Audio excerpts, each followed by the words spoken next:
It's kind of a quick update. It's March 23rd. Everything seems to be coming along quite nicely. It is supposed to be 70 degrees today. It's probably about 60 out here now, but it's 72 in the greenhouse. Got the plastic off the ends, get a little more ventilation.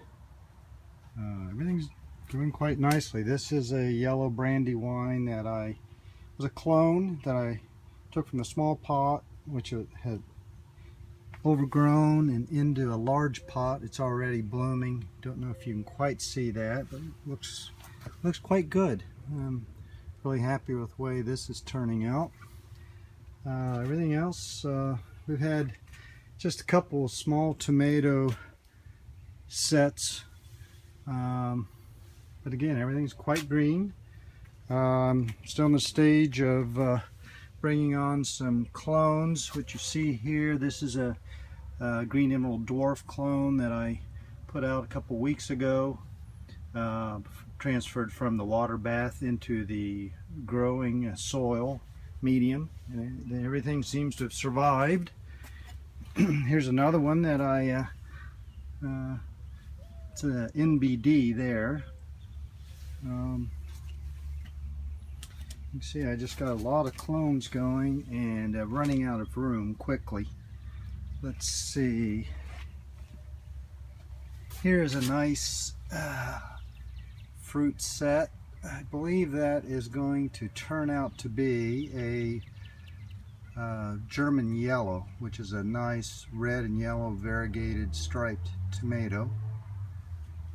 But it's really putting on some size very quickly.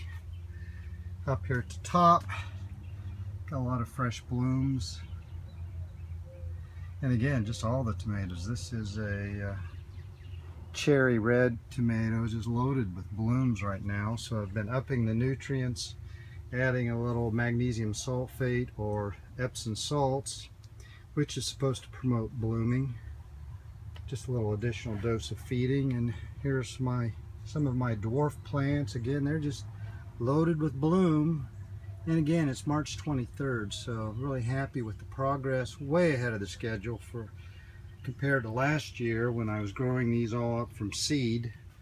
But if everything continues on, we're going to have really a bumper crop here in the, I'm thinking April, before the heat arrives, and where by late June anyways, the tomatoes quit setting fruit. The temperatures overnight just don't get down low enough.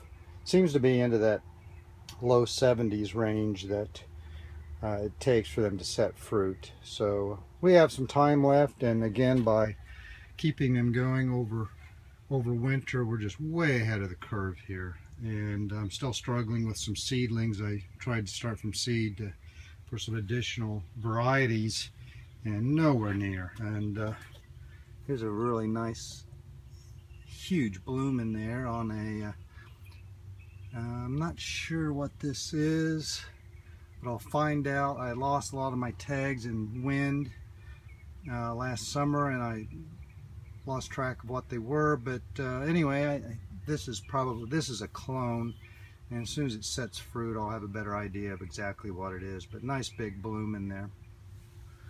And again, peppers have come back, wintered over. I trimmed them back. They were producing well into winter, and then I just trimmed them back, and you can see that they're really leafing out nicely.